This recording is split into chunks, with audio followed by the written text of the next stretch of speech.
감사하고요. 또 제가 감사하다고 말씀드린 이유 중에 저희가 지난 4년간 그 대통령 기자회견 때 질문 기회를 단 한 번도 얻지 못했습니다. 단 한 번도? 네, 그래서 저희가 뭐 대통령 뭐 민간인 전용 탑승기 보도도 있고 뭐 바이든 날리면 보도도 있고 해서 저희가 상당히 불편했구나라는 생각을 저희 MBC 네. 구성원들이 했었는데 당시 출입했던 기자들이 이제 너만큼은 반드시 질문을 좀 했으면 좋겠다라고 얘기해서 알겠습니다. 제가 이제 감사하다는 말씀 드립니다. 자주 기회를 드리세요. 전에 못하신 것까지 다 하게. 그래도 뭐 다들 공정하게 네. 질문 기회를 받는 것 같아서 네. 느낌이 새롭고요. 그 질문 드리자면 저는 그 종교와 정치 분리 문제를 네. 좀 드리고 싶은데 지금 통일교와 신천지 관련 특검 법안이 이제 그 이제 통과 네. 뭐 앞두고 있고 근데 이제 조금 정치권에서 이제 국민의힘 측에서 그 좀 행보가 좀 오락가락하는 것 같아요. 그러니까 처음엔 반대했다가 그 다음엔 통일교만 했다가 또 이제 신천지의 확실한 증거들이 나오니 또 따로따로 각각 한다. 그래서 그런 걸 두고 이게 혹시 지연 작전 아니냐 이런 비판이 나오고 있는데 이에 대한 대통령님의 네. 생각이 좀 궁금하고요. 연장선상에서 그 통일교나 신천지뿐만이 아니라 우리나라 어떤 극우 목사들의 정치적 발언도 문제가 되고 있는데 이 문제에 대해서는 어떻게 뭐 해결 방안이 있는지 대통령님의 생각을 듣고 싶습니다. 뭐 그런 게 정치일지도 모르죠. 하고 싶은데 겉으로는 안 한다고 하거나 하기 싫은데 하기 싫다고 하면 혼날 것 같으니까 하고 싶다고 말은 하는데 실제로는 안 하고 뭐 그런 게 많죠. 대표적인 게 저는 대장동 특검이었다고 생각해요. 저는 대장동 특검 그때 제가 야당일 때도 하자고 좀. 근데 저를 안 하고 싶은 사람으로 만들어 버리더라고요. 뭐 언론의 역할도 꽤 컸죠. 지금도 마찬가지 같아요. 하자고 말은 하는데 이런저런 꼬투리를 붙여가지고 협상 자체를 계속 지연시키는 거예요. 이거 합의되면 다음엔 또 아마 제가 보기에는 같이 하자 이랬다가 통일교만 하자 그랬다가 좀 말이 안 되는 것 같으니까 신천지도 하자. 근데 따로 하자. 왜 따로 해야 되는지 잘 모르겠어요. 그리고 아마 그 다음에는 누구를 특검을 할 거냐 가지고 또 싸울 거예요. 그 말 그게 이제 같이 하자든 따로 하자든 하면 추천 방식을 가지고 아마 제가 밤샐 겁니다. 그 합의 안 된다고 해요, 저는. 왜냐하면 속으로는 안 하고 싶은데 겉으로만 그렇게 말하는 거 아닐까라는 생각이 들어서 아마 안 될 거다. 그렇다고 이걸 특검을 날치기 할 수도 없잖아요. 속된 말로. 일방처리할 수도 없지 않습니까? 그래서 제가 보기엔 안 될 것 같으니까 그럼 특검 될 때까지 일단 수사해라 라고 제가 지시를 한 거죠. 그것도 뭐 검찰, 경찰이 같이 하면 제일 낫겠다. 왜냐면 뭐 수사권이 어쩌고 뭐 불신도 있고 이래서 어쨌든 많은 사람들이 많은 기관들이 함께 하면 그런 남용이나 의심의 여지가 적어지니까요. 그래서 같이 검경 합동으로 하라고 지금 지시를 해서 하고 있는데 뭐 특검 결정이 국회에서 나면 그때 넘겨주면 되니까요. 그렇다고 그때까지 안 하고 기다릴 수는 없죠. 저는 수사를 안 하게 하는 게 목표가 아니었을까 하는 생각이 듭니다. 그러나 그렇게 할 수는 없죠. 이게 지금도 뭐 언론 보도에 나오는 거 저는 뭐 보고를 받지 않으니까 여러분이 쓰시는 걸 주로 보고 있는데 보도 얘기가 하면 오히려 신천지가 오래전부터 이미 정치 개입을 했다고 하는 근거들이 막 나오는 것 같아요. 저는 정교 분리를 굳이 헌법 조문에까지 써놓은 이유가 뭔지를 지금 이 순간에 다시 한번 되새겨봐야 한다고 생각합니다. 대한민국은 종교 갈등이 좀 적은 편이에요.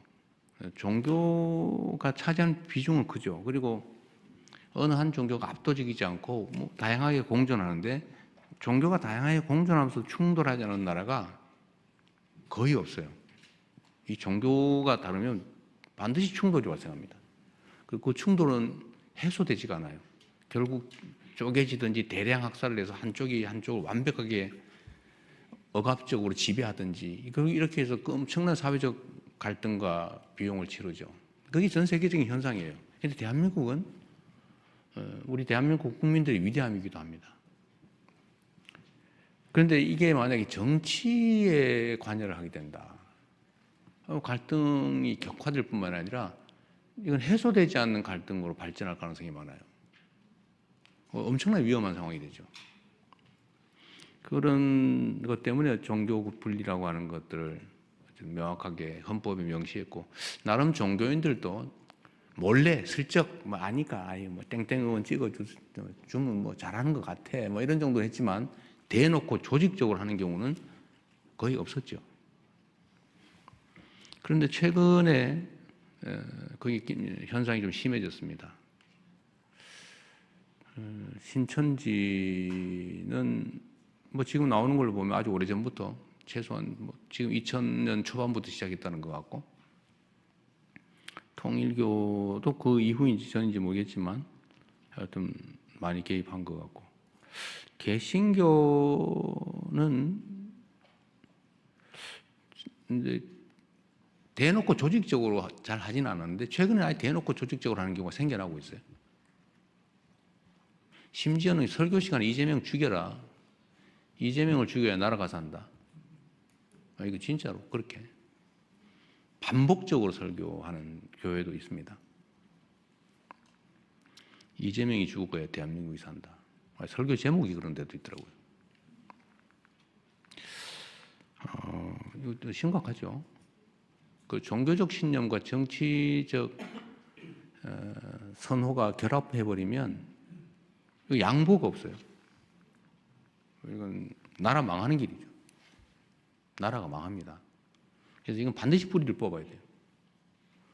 조직적으로 종교적 신념을 정치적 도구로 활용하는 것은 허용되지 않는다. 그렇게 하면 제재가 엄정하다는 걸 반드시 이번 기회에 보여줘야 합니다. 원래 그 일부 개신교도 수사해야 되는 거 아니냐는 여러 가지 논란들이 주장이 있었는데, 일단 경계가 좀 불분명해서 지금은 놔두고 있는데 아마 뭐 자연스럽게 수사해야 되지 않을까 싶어요. 근데 문제는 지금은 이제 원래 밭갈이 할 때 큰 돌부터 집어내고 그 다음에 자갈 집어내고 잔돌 집어내고 해야지. 한꺼번에 다 집어내려면 힘들어서 못 하거든요. 그래서 일단 큰 돌부터 좀 집어내고 다음에는 자갈도 좀 집어내는 단계가 오지 않을까 그렇게 생각합니다. 하여튼 정교 분리 원칙이 깨지는 이런 결코 있어서는 안 된다. 반드시 엄정하게 처벌해야 되고, 이번 기회에 저는 법률도 조금 보완해야 되지 않을까 하는 생각도 하고는 있어요. 아직은 뭐 좀 섣부리긴 한데 슬쩍 그 정치 개입하는 걸 좀 심하게 제재해야 되지 않을까. 지금은 너무 처벌 강도가 낮은 것 같아요. 저 원래 처벌 법률을 만드는 거 별로 안 좋아하는데 그게 바람직하지 않다고 생각하는데, 이 문제는 이게 얼마나 나쁜 짓인지 얼마나 위험한 짓인지를 잘 모르는 것 같아요. 그 마치 무슨 권리인 줄 알아요. 그러나 이게 개인이 정치적 선호를 갖는 거, 종교적 신념을 갖는 건 상관없죠. 그러나 종교 시스템 자체를 정치적 수단으로 쓰는 거, 그건 절대로 허용되지 않는 겁니다. 그 마치 나라 지키라고 총 주었더니 내가 가진 총인데 내 마음대로 쏠 거야. 그래가지고 국민들한테 총구를 겨냥하는 반란 행위라는 거와 똑같죠. 네, 잘 처리하도록 하겠습니다. 그리고 특검 되면 그때 되면 넘겨주겠죠. 뭐. 그 전에는 최선을 다해서 신속하게 엄정하게 수사한다. 너 나 가릴 것 없이, 지위고와 가릴 것 없이. 네, 그렇게 하겠습니다. 네, 다음 질문하실 분 손 들어 주십시오. 네, 서울신문 김진아 기자님. 네, 질문 기회 주셔서 감사합니다. 서울신문 김진아 기자입니다. 그 이해운 기획예산처 장관 후보자에 대한 인사청문회 불발되고 오늘 마침 송부 기한인데요. 그 재송부를 요청하실 생각이신지 좀 궁금하고요. 또 여당에서도 좀 부적절한 인사가 아니냐는 비판이 좀 있는데, 이렇게 청문회가 만약에 열고 기회가 주어지고 해명을 하고 난 다음에 반대 여론이 계속 많아지면 좀 지명철회도 검토하실 수 있는지 궁금합니다. 이 질문을 왜 안 하시나 했어요.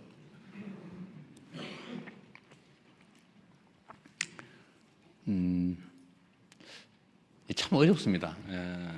제가 지금 어려운 일이 두 가지인데 뭐 좀 이따 얘기하시겠지만 검찰 개혁에 관한 논란, 또 소위 탕평 인사에 관한 이해운 지명자에 관한 문제, 이거 정말 어려운 주제 중에 하나입니다. 직설적으로 얘기를 하면 이해훈 지명자에 대해서 어떻게 할지는 아직 결정은 못했어요. 근데 아쉬운 거는 본인의 이야기를 공개적으로 들어볼 기회를 갖고 그 청문 과정을 본 우리 국민들의 좀 판단을 제가 들어보고 좀 그렇게 판단하고 싶었는데, 결정하고 싶었는데 그 기회마저 봉쇄돼서 본인도 아쉽겠지만 저도 참 아쉽습니다. 문제가 있어 보이긴 해요. 그리고 우리 국민들께서도 문제 의식을 가지시는 부분도 있습니다. 그리고 뭐 저로서도 아쉽기도 하죠. 그러나 그에 대해서 본인의 해명도 또 들어봐야 되는 거 아닌가요? 그게 공정하죠. 그리고 저는 이제 재판을 많이 참여하면서 평생 살아온 사람이라 우리 의뢰인 쪽 얘기를 제가 잘 정리를 해가지고 이제 판사를 설득하는 일을 평생을 해왔잖아요. 직업으로. 이 원고 측 유능한 대리인이 써놓은 걸 읽어보면요, 100% 그 사람 말이 맞아요. 그런데 피고 측이 써놓은 유능한 변호사가 써놓은 주장을 잘 읽어보면 100% 맞아요. 그래서 두 사람 얘기를 다 들어보면 판단이 좀 서요. 양쌍방의 얘기를. 그래서 재판제도가 원래 공격 방어가 중요해요. 그래서 한쪽 얘기만 듣고 판단하는 거는 그리 바람직하지 않더라. 저는 하도 저 자신에 관한 이야기, 왜곡된 가짜를 많이 들어봐서 제가 그런 신념이 생겼어요. 사람의 말을 듣고 판단하지 않는다. 제가 아주 가까운 사람 얘기를 잘 안 믿어요. 근거가 뭔데? 이쪽 입장은 뭔데? 제가 꼭 물어보죠. 그래서 제가 레드팀 이런 거 좋아해요. 반대쪽 얘기를 꼭 들어보려고 그래요. 근데 한쪽 얘기는 위험하거든요. 그거 잘 안 믿어져요. 그래서 좀 아쉽다. 지금 할 수 있으면 지금이라도 좀 해줬으면 좋겠는데 좀 어떨지 모르겠어요. 쉽지 않겠죠? 좀 시간을 두고 판단하겠습니다.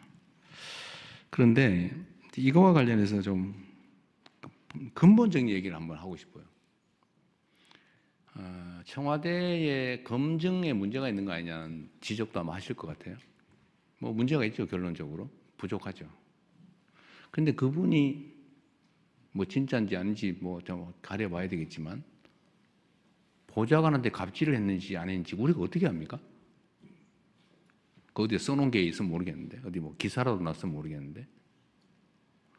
그리고 유능하다는 한 분이라고 판단이 되고, 그리고 그쪽 진영에서 공천을 무려 5번을 받아가지고 3번씩이나 국회의원에 당선됐고, 뭐 아무런 문제가 제기되지 않았던 분이잖아요. 근데 자기들끼리만 알고 있는 그 정보를 가지고 마치 대부에서 나오는 배신자 처단하듯이, 그래 막 우리는 모르던 걸 막 공개를 해가면서 이렇게 공격을 하면 뭐 흠잡힐 일을 한 당사자의 잘못이기도 하겠지만 우리로서는 알기 어렵죠. 이게 정치인가 현실인가 하는 생각도 들긴 합니다. 그리고 또 반대쪽도 있어요. 아니 우리가 어떻게 만든 정권인데 그 중요한 자리를 왜 상대방한테 주는 거야? 섭섭해. 지지 처리할 거야. 이런 분도 계시죠. 그럼 이해가 되죠. 지금까지 그랬으니까. 그런데 대통령은 아마 노무현 대통령께서도 겪었던 참 큰 고민이고 어려움이었던 것 같아요. 제가 그렇게 하겠다는 건 아닌데, 대통령은 당선될 때까지는 한쪽 진영의 대표인 게 분명한데, 당선된 순간부터는 전체를 대표해야 된다. 이게 저희 확고한 생각이에요. 그러나 출신이나, 그러니까 대표하던 진영, 또 그 진영의 가치, 지향, 신념 이런 건 변하지 않죠. 예를 들면 칼 쓰는 민족, 종족하고 활 쓰는 종족이 싸워서 칼 쓰는 종족이 이겼다고 해도 모두가 칼만 써 이렇게 할 수는 없잖아요. 필요하면 활도 쓰고 칼도 쓰고 창도 쓰고 그러는 거죠. 그래서 이 기본을 잃지 않되 모두가 함께 갈 수 있는 길을 최대한 찾아보자. 제가 강요 임명이나 우리 청와대 참모들을 꾸리는데 압도적 다수는 우리의 생각과 가치, 지향을 함께하는 같은 색깔의 같은 진영의 사람이잖아요. 근데 그렇게만 하면 어떡해요? 그래서 이제는 우리가 휘둘리지 않을 정도가 됐으니까 우리가 다른 의견도 좀 반영도 좀 하고, 특히 경제 분야는 소위 보수적 가치가 또 보수적 질서가 또 중요한 측면도 있고, 그래서 우리가 좀 점검을 해가면서 가자. 다양한 사람들의 목소리도 좀 듣자. 그리고 통합이라고 말만 하는데 실제로 좀 기회를 같이 조금이라도 나누어서 함께 하자.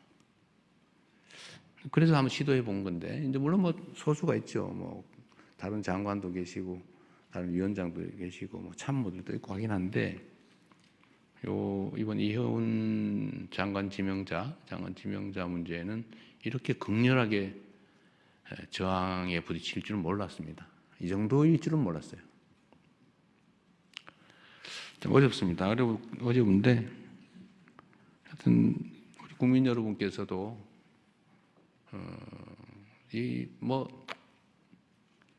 이해해 주시라는 말씀을 드리기는 어려운데, 이런 필요성이 있다는 점에 대해서 일부 용인은 해 주시길 바랍니다.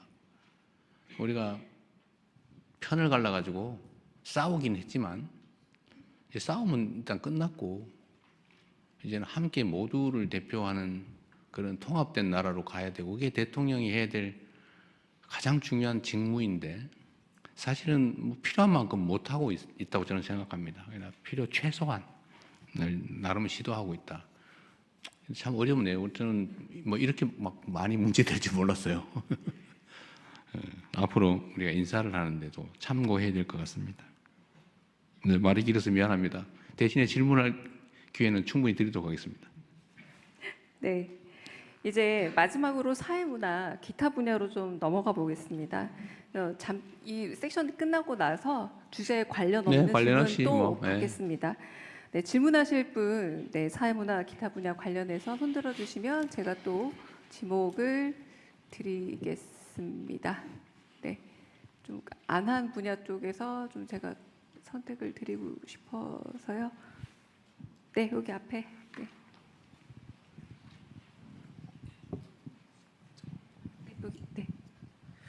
네, 매일신문 유광준 기자입니다. 지방정부 통합과 관련된 질문을 드리겠습니다. 이 통합에 즈음한 중앙정부의 이 단발성 지원만으로는 이 시너지 효과를 내기가 좀 어렵다, 이런 우려들을 지역에서 하고 있습니다. 그래서 지방정부의 항구적인 자주 재원을 좀 확보하는 문제, 그리고 지방정부로의 권한을 과감하게 좀 이양하는 문제도 이번에 함께 좀 해결했으면 좋겠다, 이런 목소리들을 내고 있는데, 우리 기초자치단체장도 하시고 또 광역자치단체장도 경험하신 우리 대통령님의 좀 좋은 아이디어를 좀 여쭙고 싶고요. 그리고 지역 경제 활성화를 위해서 이 2차 공공기관 지역 이전이 필요하다. 그리고 이 남부 반도체 벨트 구축이 시급하다. 이런 요구들도 많은데 이에 대한 대통령님의 의중도 궁금합니다. 네. 뭐 다 맞는 말씀이십니다. 대한민국은 이제 지방자치라고 하는 것을 나름은 시행은 하고 있는데 이 지방자치는 두 가지 측면이 있죠. 이제 권한을 나누는 분권, 중앙이 다 잡고 있는. 근데 이걸 지방으로 이렇게 나눠서 지역으로 나누는 권한을 나누는 분권의 문제. 또 하나는 그럼 나누기만 하면 되냐? 자치의 문제가 있죠. 주민들이 그냥 풀뿌리처럼 지역 스스로의 문제를 스스로 해결해 나가게 하는 이 분권과 자치라고 하는 게 지방자치제도의 핵심이죠. 근데 이제 두 가지 다 좀 부족한 측면이 있습니다. 이제 조금씩 많이 개선되고는 있어요. 그래서 기초단체장 하던 시장이 대통령으로 되고 그러지 않습니까? 작은 권한, 작은 재정을 가지고도 엄청난 실적을 내는 사람들이 가끔씩 이제 나오고 있죠. 근데 많이 부족하죠. 근데 분권의 핵심은 결국 권한과 재정이죠. 자치권을 강화한다. 근데 권한 강화도 많이 넘겨줘야 되는데 지방이 잘 안 넘겨주고 싶어 해요. 저도 대통령이 되니까 갑자기 걱정이 싹 늘어나면서 이걸 꼭 줘도 되나? 이런 생각이 드는 분야가 있어요. 근데 제가 그러면서 가끔 아니지. 내가 대통령 영원히 하는 것도 아닌데. 이러면서 반성을 하기도 합니다. 그리고 핵심은 또 재정입니다. 재정. 뭐 돈이 있어야 일을 하죠. 그래서 이번에 제가 이제 광역 통합은 해야 되는데 이게 잘 안 돼요. 왜냐하면 정치적 이해관계가 제일 크게 장애가 됩니다. 솔직하게 얘기하면 그런 거죠. 가끔씩은 이게 정치가 그 사회 발전에 도움을 주는 걸까, 장애를 주는 걸까 이런 고민이 들 때도 있어요. 가끔씩 장애 요소로 작동될 때도 많죠. 정치가. 그리고 정치가 국민을 위해서 해야 되는데, 주권자를 위해서 정치를 해야 되는데, 실제로는 정치인을 위한 정치를 하거나 정치를 위한 정치를 하는 경우도 많죠. 뭐 끊임없이 개선해 나가야 되고, 그 개선의 핵심은 이제 우리 국민들의 관심과 참여라고 생각됩니다. 지방 분권 자치 강화, 뭐 이거는 이제 긴 목표를 두고 해 나가야 되는데, 지금 지방 재원 배분이 되게 72대 28 뭐 이렇게 얘기를 해요.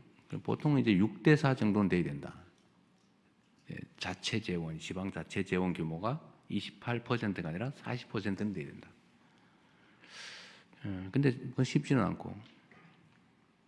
근데 실제 집행은 또 75%가 지방에서 집행이 되고 있어요. 근데 왜냐하면 중앙정부가 지방을 줘서 집행을 합니다. 중앙정부가 차원이 집행하는 게 아니고 다 도, 시군에다 주어서 집행을 하죠. 근데 그게 75%는 지방의 손으로 집행이 돼요. 이게 뭐냐? 권한은 중앙정부가 가지고 실제 집행은 지방이 하고 있는 거죠. 그래서 이거를 좀 교정을 해야 되는데, 하여튼 통합은 해야 소위 5극 3특 체제, 그러니까 지방 중심에 남부는 해양 수도, 남부 벨트를 만들고, 중부는 행정 수도로 행정 벨트를 만들고, 이제 서울, 경기, 인천 일대는 이제 문화 수도, 경제 수도로 이렇게. 그래서 이 균형을 좀 맞추자. 이제 여기 맞춰가려면 이 규모가 다 나눠져 있어서 되질 않아요. 그래서 이걸 합치자. 근데 정치적으로 잘 안 되는데 이번에 다행히 충남 대전이 이제 스타트를 했죠. 근데 이게 제가 들여다 보니까 말로는 하자는데 진짜 하려고 하는 걸까? 이 생각이 좀 들어서, 그러면 재정이나 지원을 해줄 테니까 이번 기회에 좀 해보시라고 하니까 전남 광주가 갑자기 우리 하겠다고. 그래서 제가 재정을 대폭 늘려서 지원을 해주겠다 그러면 대개 65대 35 정도에 해당되는 만큼을 한번 배정을 해보겠다. 장기 목표니까. 통합은 미리 해준다는 차원에서. 그리고 거기서 좀 더해서 그래서 5조 원, 최대 5조 원까지 연간 4년 제 임기 안에 하면 4년 하면 20조 원 정도를 지원해 줄 수 있겠다. 계산을 좀 해보고 좀 무리가 발생하긴 하지만 이렇게 안 하면 통합이 안 되겠다 했더니 효과가 좀 있는 것 같아요. 뭐 정치적 고려를 해가지고 하는 건 전혀 아닙니다. 근데 충남 대전은 지금 약간 반대 기류가 생겨나고 있어요. 민주당이 한다고 하니까 바뀌는 거 아닌가 싶은 생각이 좀 들긴 해요. 근데 전남 광주는 확실하게 될 것 같습니다. 그래서 제가 아까 말씀 미리 좀 조금은 드렸는데 통합을 하려면 유인이 있어야죠. 유인이 해야 될 이유. 그래서 그거를 이제 몇 가지를 제가 정리한 겁니다. 첫째는 재정 지원을 대폭 늘려서 해준다. 최대 5조 원까지 연간. 근데 이건 뭐 약간 이연할 수도 있어요. 왜냐하면 5조 원을 갑자기 좀 어디다 그럼 나중에 좀 이연해서 다음에 쓸 수도 있게 하자. 그다음에 여기 약간의 그 가이드라인도 좀 정해주자. 예를 들어 이거 가지고 어디 다리 놓는 거 뭐 연육교 막 놓고 이런 데 다 써버리면 어떡해요? 그것도 문제잖아요. 핵심은 지역의 산업, 경제 발전 토대를 만드는 겁니다. 다시 사람이 몰려오고 그러려면 정주 여건도 만들어야 되고 문화 환경도 개선해야 되고 기업 유치도 해야 되고 기업 유치하려면 그냥 옵니까? 뭐 세제 지원이든지 뭐 고용 지원이든지 이런 것도 해줘야 되고 연구기관도 만들어야 되고 학교도 늘려야 되고 초중고도 좀 개선해야 되고 할 게 많아요. 근데 이런 것들을 좀 할 수 있게 재원을 대대적으로 넘긴다. 두 번째는 권한도 넘겨주자. 이번에는 정부 재정 부담이 너무 크니까 일은 다 끌어안고 돈 다 줘버리면 어떻게 해 나중에 큰일 나잖아요. 그러니까 일도 넘겨버리자 이번 기회에. 그래서 인력도 그쪽에 마음대로 할 수 있게 해주자. 마음대로는 아니고 확 풀어주자. 뭐 부단체장도 늘려주고 급수도 올려주고 이런 조직 지원도 좀 하고 권한도 넘기고 그 다음에 또 하나 중요한 게 산업 배치에 있어서 좀 우선적 지원을 해주자. 어차피 기업들이 다 결정합니다. 예를 들면 용인 뭐 반도체 얘기 자꾸 하는데 저거 정부가 옮기라고 옮겨집니까? 정부 마음대로 되지도 않고 첫째. 두 번째로는 이미 정부 방침으로 정해서 결정해 놓은 걸 지금 와서 뒤집습니까? 쉽지 않죠. 그래서 이건 정치적으로 결정할 일은 아니고 다만 설득이나 유도는 할 수 있죠. 용인 반도체 지금 저 13기가와트의 전력이 필요하다는데 여러분 13기가와트면 원자력 발전소 10개 있어야 돼요. 그 전력을 어디서 해결할 겁니까? 그러면 남부에서 그 송전망 만들어서 일로다 대주면 남부에서 가만히 있습니까? 서남 해안에 이제 주로는 재생에너지 생산해서 공급할 텐데 용수는 어떻게 할 거예요? 한강에 저 수계 그것도 용수 다 쓰면 우리 혹시 수돗물 가뭄 와가지고 수량 부족해지면 수도권 주민들 식수 어떻게 할 거예요? 지금 0.9밖에 안 남는 여유분이 없다는데 0.9. 그러니까 이런 문제들을 가지고 설득을 하고 대안도 만들면서 또 예를 들면 앞으로는 전기요금은 생산 지분은 싸게, 예를 들면 원거리는 비싸게 이렇게 갈 수밖에 없거든요. 그게 시장 경제 아닙니까? 비용이 드는데 요금 차등제가 이제 발생하면 저기 남쪽은 싸지겠죠. 근데 앞으로는 인공지능 산업이라고 하는 게 전기 먹는 하마인데 이 에너지 먹는 하마들인데 에너지 없는데 비싼 거 가지고 있겠어요? 제가 보기에는 자연스럽게 재생에너지 중심 사회로 바뀔 거기 때문에 재생에너지가 많은 즉 에너지 가격이 싼 송전 안 해도 되는 그 지역으로 갈 수밖에 없어요. 근데 그걸 우리 유도해 가면 되죠. 어쨌든 이런 것도 있고 설득도 있죠.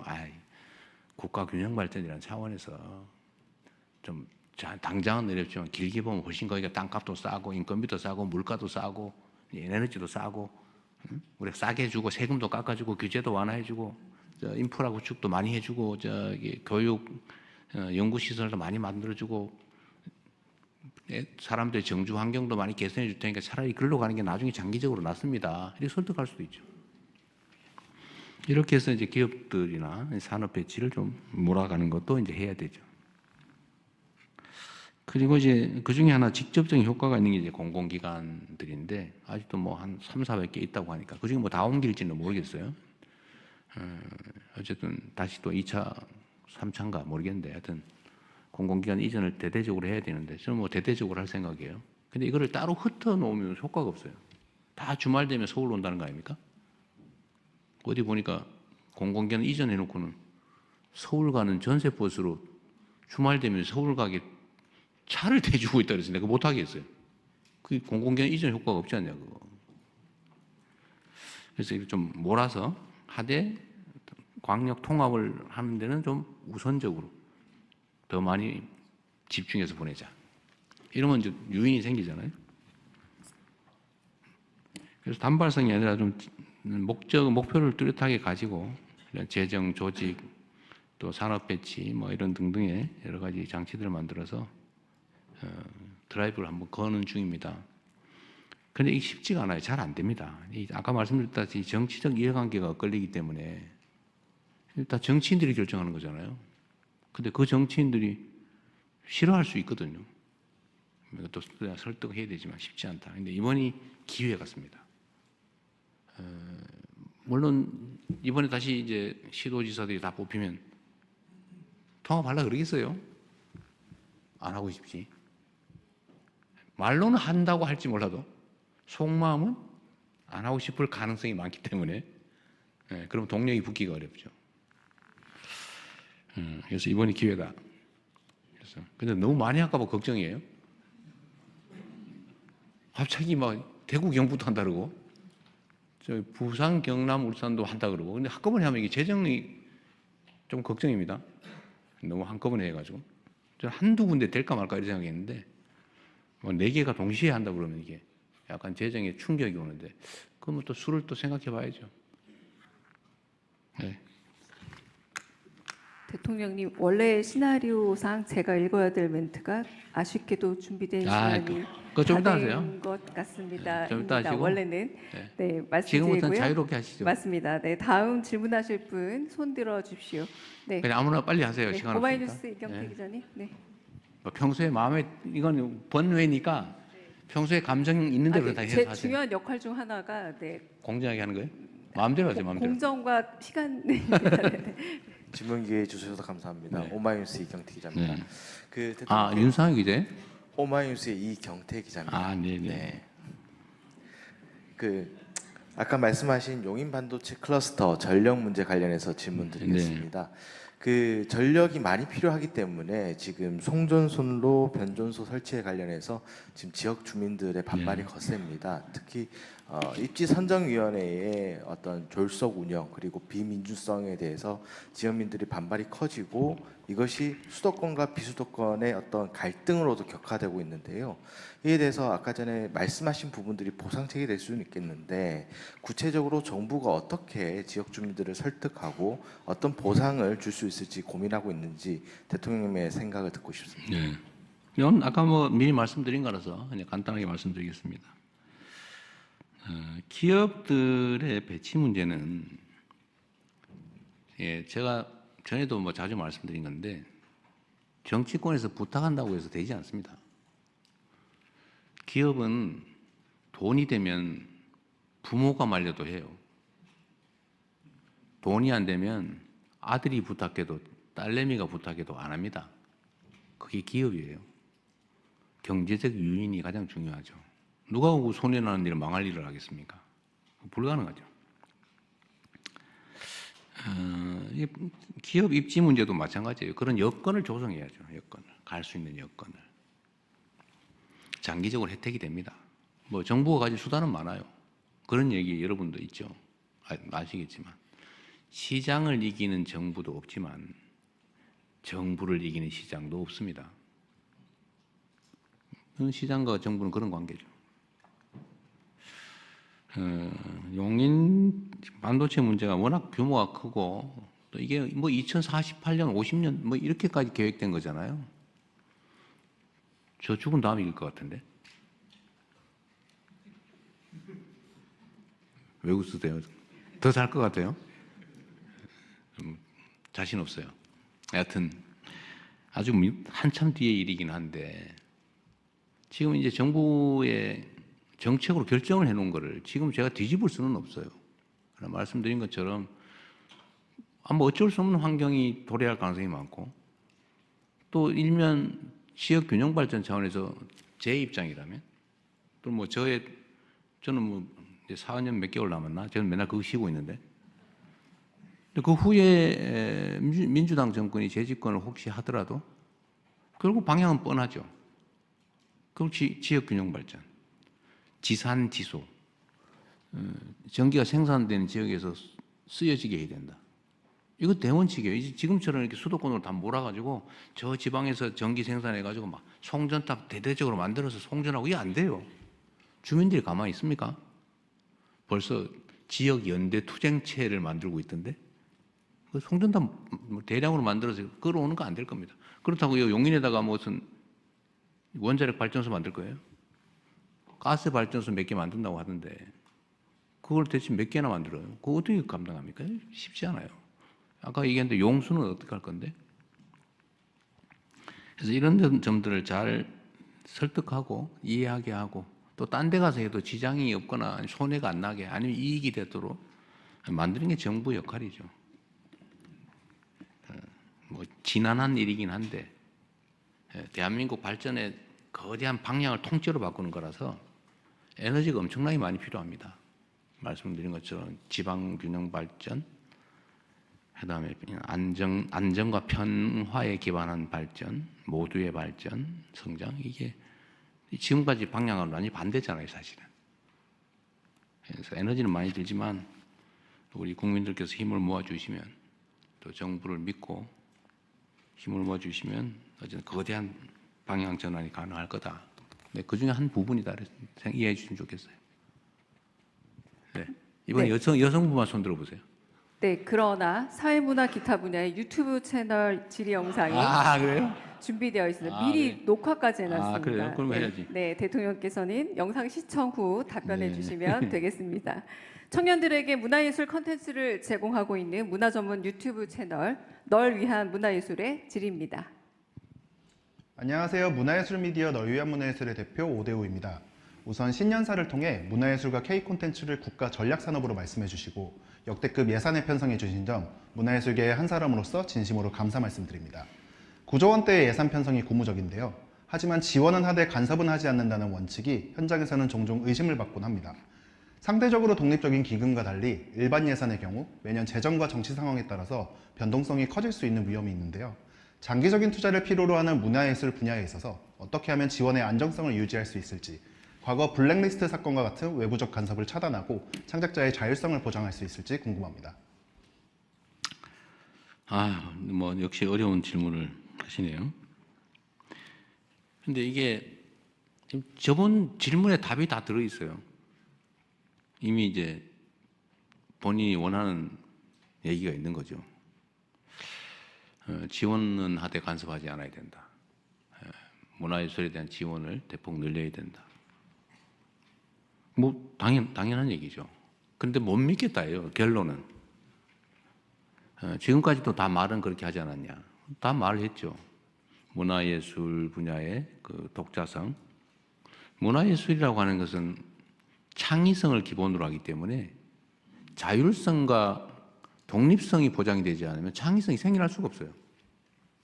그래서 막 간섭하고 이래라 저래라 그러고 돈 줬다고 뭐 마음대로 시키고 이러면 그거 다 죽어요. 이 자유로움이라고 하는 자유라고 하는 게 마치 공기와 같아서 저 문화예술 영역에는 그 자유로움 이런 것을 보장하지 않으면 다 질식해서 죽어버립니다. 그게 문화예술의 특성이죠. 그래서 간섭하지 말아야 된다. 근데 또 문화예술 영역이 가난해요. 힘들어요. 드러나는 건 화려하죠. 그러나 그거는 정말로 이렇게 큰 나무에 꽃 한 송이 핀 것 같아서 그 꽃 한 송이를 피기 위해서 엄청난 뿌리, 줄기, 가지, 잎의 역할이 있는데 사람들한테 그게 안 보여요. 꽃만 보이죠. 꽃만 딱 아름답지요. 그러나 나머지는 존재를 증명하지도 못하고 사라지거나 그러죠. 스스로 만족감을 느끼면서 거기에 의미를 가지는 경우가 많죠. 그게 이제 문화예술의 위대함이죠. 근데 이거는 문화예술은 또 한편으로 보면 개인의 창의성과 자발성, 자유로움이 발현되는 거긴 한데 이게 사회에 긍정적 영향을 엄청나게 미치지 않습니까? 사실 어떻게 보면 문화예술이라고 하는 것은 공적 기능을 하는 거예요. 개인의 희생으로 공적 기능을 하는. 그래서 원래 지원은 당연한 건데 잘 안 해요. 지원자고 하는 건데 뭐 거기다 왜 하냐 이런 생각이 있을 수도 있죠. 그래서 이 문화예술 분야에 대한 지원도 적고 지원하면 뭐 그리 잔소리도 많고 간섭도 하고 이래라 저래라 심지어 막 불이익도 주고 괴롭히고 그러니까 이게 어렵죠. 그래도 그 속에서도 이렇게 대한민국의 문화예술이 전 세계에 각광을 받을 만큼 성장한 것은 정말 우리 국민 저력이죠. 위대함입니다. 그래서 의심받지 않도록 노력해야 된다. 그럼 지원은 하되 간섭하지 않는다. 지원은 늘린다. 간섭하지 않는다. 소위 팔길이 원칙이라고 하는 거죠. 저희가 잘 지키도록 하겠습니다. 결국 정치란 그런 거죠. 정치는 선거할 때 보면요. 마지막 단계가 공약이 다 똑같아요. 좋은 거 다 뺏겨가지고 다 하겠대. 뭐 지키지 못할 약속도 수없이 하죠. 그 말대로 하면 막 완전히 천국이 되게 생겼는데. 천당이 되게 생겼는데. 근데 문제는 안 지킨다는 거죠. 또는 못 지키는 거죠. 결국 신뢰의 문제다. 저는 정말 지킬 수 있는 공약만 하려고 평생을 노력했는데 그래서 경험으로 알게 된 게 있죠. 헛공약, 과장된 공약 해봐야 표가 별로 안 된다. 또 한편으로는 정말 지킬 수 있는 공약만 했는데 잘 안 믿더라. 결국 먹어봐야 맛을 안다. 결국 신뢰죠. 그래서 제가 지킬 수 있는 공약만 약속만 하고 말한 건 정말로 지키려고 노력했고 그게 이제 큰 자산이 되는데 이 문화예술 분야에 대한 제가 지원하되 간섭하지 않는다. 그리고 지원을 대폭 늘린다. 그리고 문화예술계 내에 기득권 구조도 있거든요. 문화예술계 내에 이 기득권 구조도 타파를 해서 정말 많은 문화예술인들이 조금이라도 자유로운 환경에서 지원을 받아가면서 자신들의 창의성을 발휘할 수 있도록 하겠다는 약속은 제가 지키겠다. 그 말씀을 드린 걸로 답을 대신하도록 하겠습니다. 그리고 지금 뭐 9조 원 많다고 하는데 제가 보기에는 많지 않아요. 지금 이제 우리가 이제 문화에 기반한 성장까지 얘기하지 않습니까? 지금 수출 기업들이 물건을 팔아서 이제 대한민국 경제가 살아가고 있는데 수출 기업들이 막 물건 선전을 열심히 외국에다 돈을 엄청나게 주고 광고를 하는데 그 별로 큰 효과가 없어요. 그런데 캐대헌에 거기서 뭘 하나 슬쩍 보여주거나 이러면요, 막 그게 막 폭발을 해요. 그게 문화의 힘이죠. 한국의 문화, 한국의 음식, 한국의 감성 또는 한국의 풍경, 한국의 행동, 태도 이런 게 이제 문화를 타고 이제 알려지면 그냥 한국 좋아, 한국 물건 좋아, 한국 스타일 좋아, 한국 음식 좋아 이렇게 되는 거예요. 이게 이제 대한민국 경제가 살아가는 거죠. 그래서 제가 제외 공간들도 문화와 산업 진출의 교두보로 대대적으로 전환하겠다. 이제 어제 국무회의도 그 얘기 잠깐 말씀드렸는데, 이제 문화에 기반한 성장을 우리가 추구하는 측면에서 보면 아직 문화에 대한 지원은 매우 취약하다. 잔뿌리를 키우는데 우리가 아직은 투자가 충분치 못하다. 그냥 그 척박한 땅에서 막 억지로 살아나온 거예요. 그게 대한민국의 문화를 전 세계에 알리고 있는데 거기다 물도 주고 비료도 주고 흙도 깔고 잡초도 좀 제거해주고 이렇게 했으면 얼마나 빨리 성장하겠습니까? 근데 그러기엔 매우 부족하다. 그래서 하도 답답해서 제가 이거 추경이라도 해야 되는 거 아니냐, 문화예술 분야 지원이. 지금 뭐 영화계도 망한다 그러고 뿌리가 썩어 들어간다는데 지금 해외에서 그런 분석을 하거든요. 제가 봐도 좀 그런 위험성이 있어요. 그래갖고 겉은 화려한데 꽃은 정말 화려하게 피었는데 뿌리가 썩고 있어요. 새로운 싹이 자라지 못하고 있어요. 무슨 뭔 플릭스인지 뭔지 거기에 다 뺏겨가지고 지금 국내에 무슨 작품 제작이 아예 안 된다고 하잖아요. 이거 어떡할 거예요? 극장 다 문 닫아가고. 그래서 심지어는 극장에 개방한 영화를 그 무슨 OTT인가 이런 데 틀으려면 다른 나라는 막 10년, 1년 후에나 틀어라 이런 법 조항도 있대요. 6개월 후, 뭐 90일, 60, 우리나라 아예 그런 거 없다는 거죠. 홀드백 규정. 네, 뭐 하여튼 우리나라 아예 그런 게 없다는 거 아니에요? 그래서 사람들이 극장 갈 이유가 없어요. 좀 있으면 OTT에 나오는데 뭘로 극장 갑니까? 집에 앉아가 요거만 하고 있으면 되는데. 그러니까 살아남을 수가 없어요. 이런 제도적 보완도 해야 되는 거죠. 하여튼 제작비 지원도 해야 되고. 하여튼 지원해야 되는 게 많은데 지금 많이 부족한 것 같아서 문화를 위한 문화에 기반한 성장을 얘기하는 마당에 추경의 기회가 있다면 좀 문화예술 분야 지원을 좀 늘려야 되겠다 했더니 추경한다고 소문이 나가지고 엄청나게 뭐 몇 조, 몇십 조씩 혹시 적자 국채 발행해가지고 추경하는 거 아니야? 뭐 이런 걱정하는 사람들이 있던데 그런 건 안 합니다. 그건 그렇게 되지는 않고 또 세원이 여유가 생기고 또 추경을 하는 기회가 생기면 문화예술 분야에 대해서 좀 집중적으로 늘리겠다 그런 취지라는 거 이해해 주시기 바랍니다. 이제 제가 지명 좀 할까요? 네, 이번에 대통령께서 우리 지목하신 맨 앞에 계신 순서입니다. 흰 옷 입으신 네. 분. 제가 지금부터 아주 짧게 하도록 하겠습니다. 감사합니다. 오늘 제 청와대 출입 첫날인데요. 아 그러네요? 네. 신축한 직원분들께 궁금한 게 더 많은데 대통령님께도 질문 드릴 수 네. 있게 되어서 네, 뵙니다. 저는 그 강원 지역 일간지 강원 도민일보 아, 그러세요? 김여진입니다. 네, 저는 올림픽 얘기를 좀 하고 싶은데요. 네. 올해 이탈리아에서 동계 올림픽이 네. 있습니다. 메가 스포츠 이벤트들이 상당히 많은데 지금 우리나라에서도 동학의 올림픽을 다 치른 경험이 있고 또 전주에서도 학교 올림픽을 준비하고 있는 것으로 아는데요. 지금 올림픽 전문가들 사이에서는 그 동계 올림픽을 치를 수 있는 국가들이 상대적으로 적다. 그래서 다시 한번 한국이 가져갈 수도 있다라는 진단이 나오고 있습니다. 혹시 대통령님께서는 이 스포츠 메가 이벤트 관련해서 다시 한번 이 올림픽을 한국으로 유치할 수 있는 것에 대한 구상 그리고 현재 가지고 있는 올림픽 유산을 어떻게 이어나가야 하는지에 대한 생각도 좀 듣고 싶습니다. 평창 올림픽의 경우는 평화도 그렇고 문화도 그렇고 여러 레가시가 많은데요. 네. 좀 이어가는 노력이 좀 부족한 것 같아서 그에 대한 구상 네. 듣고 싶습니다. 이번에 그 이탈리아가 올림픽을 3번째 연다고 하는 것 같아요.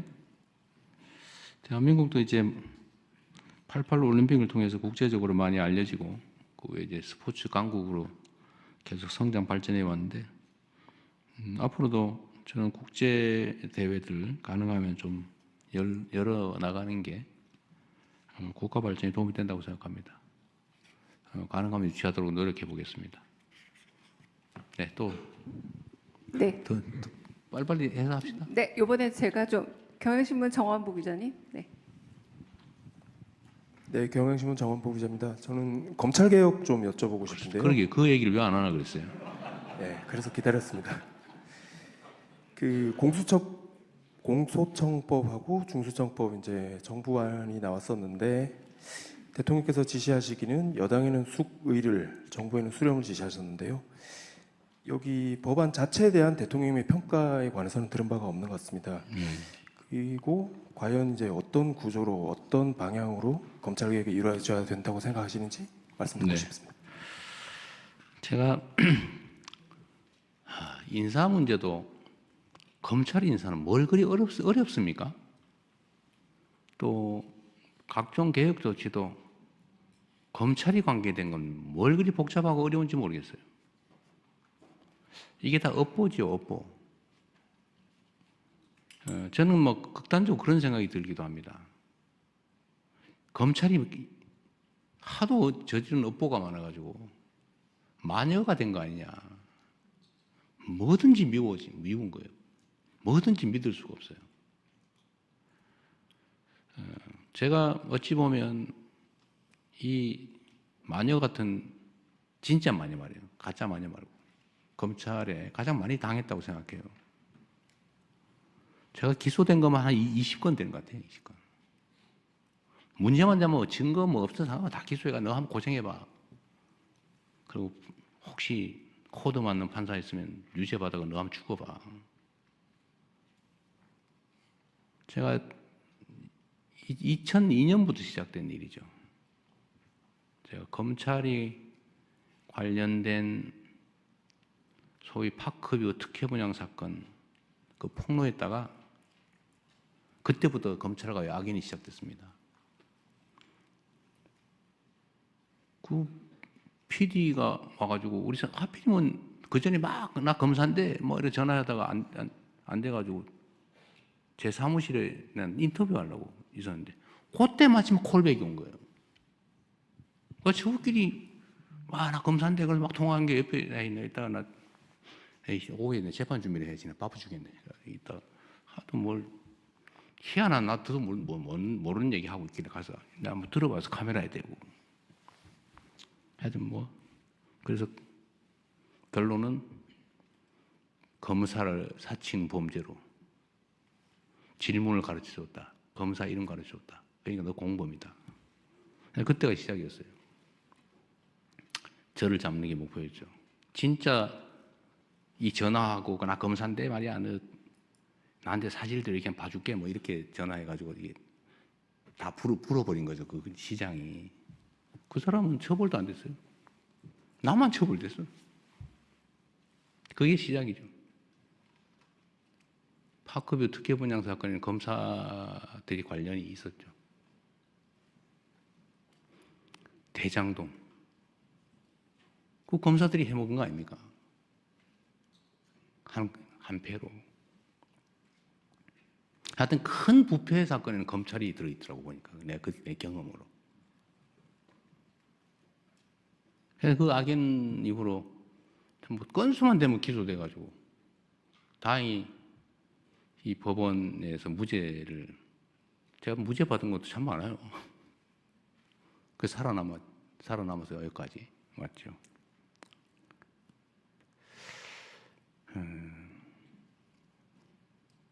근데 검찰은 첫째 문제는 있는 사건을 덮는다.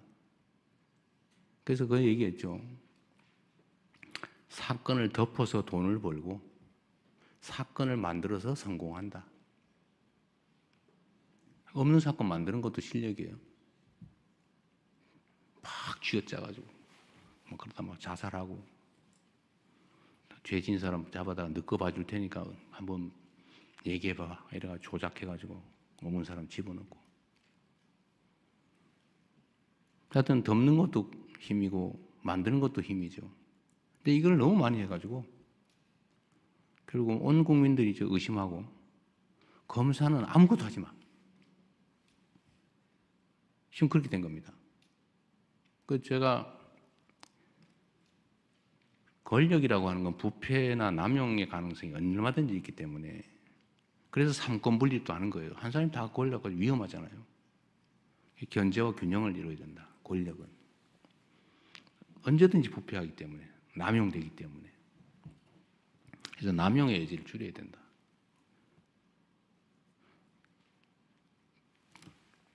수사와 기소를 분리해야죠. 기소하기 위해서 수사를 하거나 수사를 합리화하기 위해서 기소해가지고 안 되는 거 알면서 가짜 증인 압박해가지고 유죄 만들고 이러면 안 되잖아요. 분리해야지 당연히. 이거는 대원칙이죠. 원래 그렇게 하기로 했으니까. 그런데 그러면 이거를 예를 들면 그런 거예요.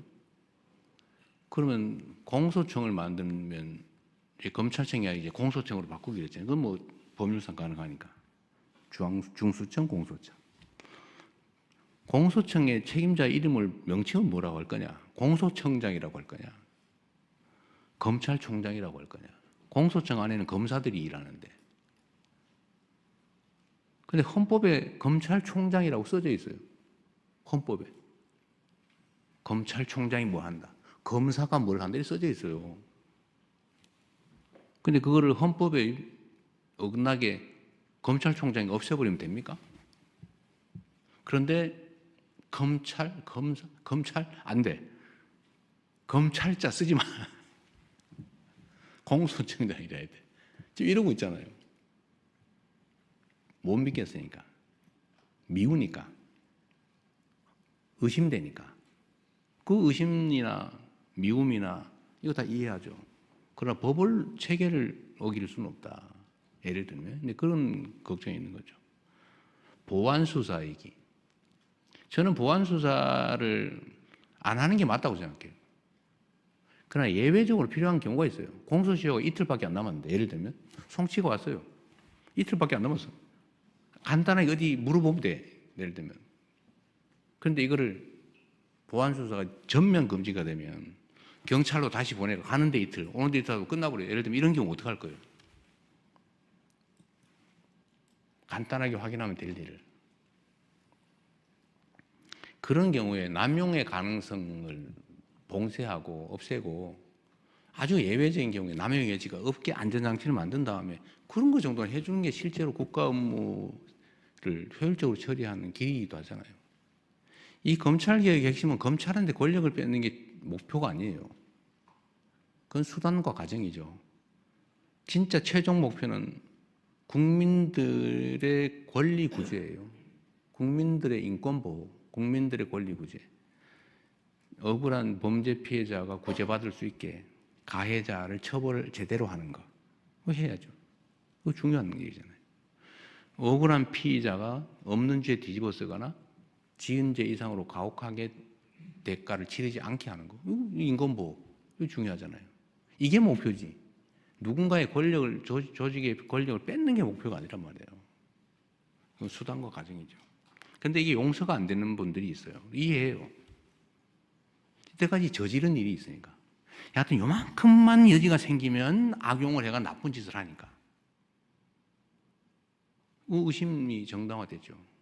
그러니까 이걸 봉쇄해야죠. 그거 동의해요. 그럼 어떻게 할 거냐? 그럼 어떻게 예외를 만들고 예외에 대한 안전장치 어떻게 만들까? 막 지금 고민을 하고 이번에는 의제가 아니에요. 이번에 공소청, 중수청 그거는 나중에 더 연구해야 된다. 이거는 그래서 미정 상태예요. 그래서 이건 내가 보니 법안을 안 냈는데 이게 지금 의제가 돼 있어요. 마치 정부는 보안 수사권을 주려고 하는 것처럼 단정을 하고 분명히 주려고 할 거야. 이재명이가 배신했어. 지지철회. 이러고 있어요. 뭐 다 그러는 건 아니에요. 일부. 근데 이것도 뭐 틀린 얘기는 또 아니에요. 포기한다고 딱 깔끔하게 하면 좋은데 거기서 생긴 문제는 어떻게 할 거냐. 더 검토해야 된다. 이번에는 아니다. 이번에는 조직 체계만 하자. 근데 이게 지금 전면에 올라와 있어요. 이거 가지고 막 다투고 있어요. 이게 문제예요. 어려운 거죠. 이거 업보예요, 업보. 누구의 잘못도 아닙니다. 검찰의 잘못이에요. 근데 검찰도 이러면 생각해 보세요. 한 명이 아니에요. 그 2,000명이 넘는 검사가 있는데 그 중에 이런 나쁜 짓 한 검사 몇 명이나 됩니까? 한 10% 될까요?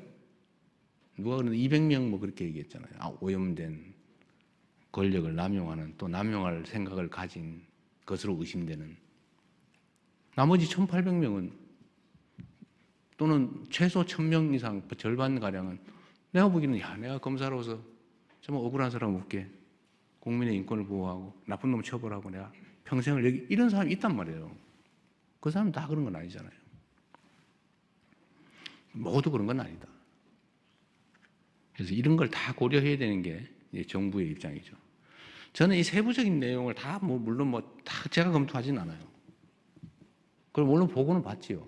이렇게 얘기하고 있습니다. 그래요. 정부에다 맡겨놨으니까 얘기를 하고 정부안이 최종안이 될 수도 없잖아요.